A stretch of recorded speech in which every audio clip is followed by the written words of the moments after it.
ఓం నమో వెంకటేశాయ.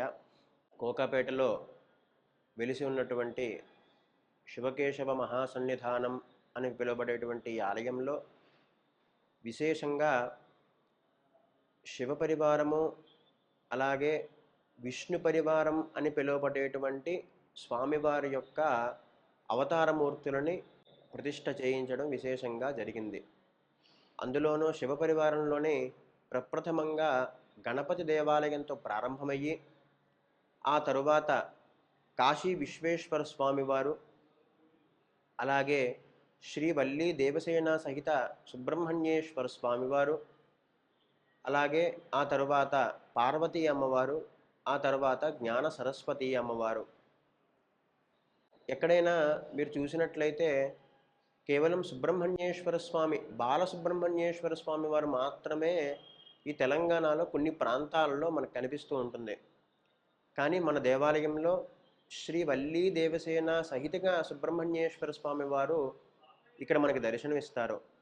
ఆ తరువాత అయ్యప్ప స్వామి విశేషంగా ప్రతి బుధవారము స్వామివారికి పంచామృతాభిషేకము, అలాగే ఉత్తర నక్షత్రానికి మన ఈ కార్తీక మాసం నుంచి ప్రారంభమైనటువంటి అయ్యప్ప దీక్ష స్వాములందరికీ కూడా ఎక్కడో ఏదో ఒక చోట అయ్యప్ప పూజలు, పడి పూజలు అలా చేసుకుంటూ ఉన్న వాళ్ళందరికీ కూడా ఒక చోట శాస్త్రబద్ధంగా వైదికోక్తంగా ఒక ఆగమ శాస్త్రాన్ని పురస్కరించుకుని అయ్యప్ప స్వామి వారికి ఒక కార్యక్రమం చెయ్యాలి అని చెప్పి తలపెట్టి విశేషంగా కార్తీక మాసం నుంచి ప్రారంభం చేసి ఇప్పుడు మార్గశిరం వస్తోంది.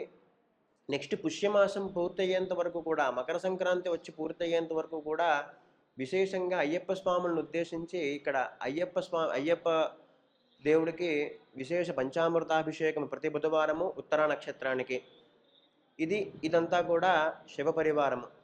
ఇక విష్ణు పరివారంలో అయినటువంటిది శ్రీదేవి భూదేవి సమేత కళ్యాణ వెంకటేశ్వర స్వామివారు.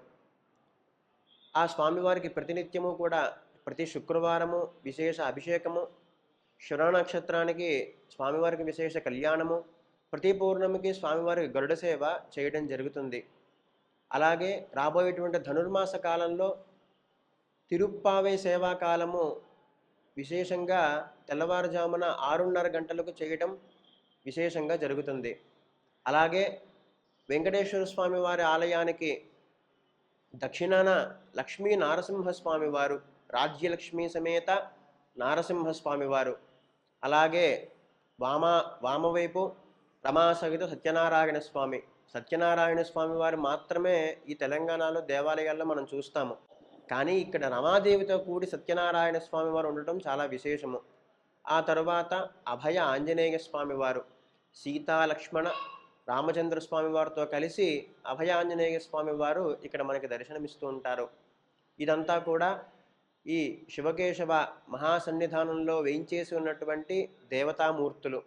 ఇక్కడ విశేషంగా నవగ్రహాలు, అలాగే ప్రతి షష్ఠికి, ప్రతి ఆశ్లేష నక్షత్రానికి, ప్రతి మంగళవారాన్ని పురస్కరించుకొని విశేషంగా జంటనాగులకి ఈ సంతానం కోసం వాళ్ళు కానీ, వివాహం కోసం వాళ్ళు కానీ, విశేషమైనటువంటి పితృదోషము కానీ, కాలసర్పదోషాలు కానీ ఉన్నటువంటి వాళ్ళందరికీ కూడా ఇక్కడ విశేషంగా పంచామృతాభిషేకము, జంటనాగులకి పంచామృతాభిషేకము, సుబ్రహ్మణ్యేశ్వర స్వామి వారికి ఉత్సమూర్తికి పంచామృతాభిషేకము చేయటం జరుగుతుంది.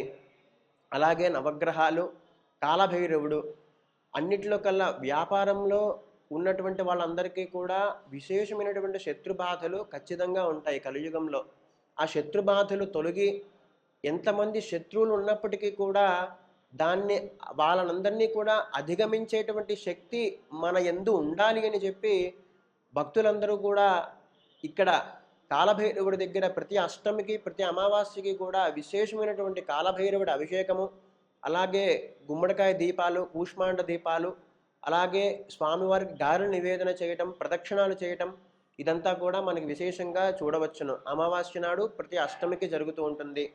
ఈ విధంగా ఏ మాసంకి సంబంధించి ఆయా మాసాలలో వచ్చేటువంటి కార్యక్రమాలన్నీ కూడా మన దేవాలయంలో విశేషంగా చేయడం జరుగుతుంది.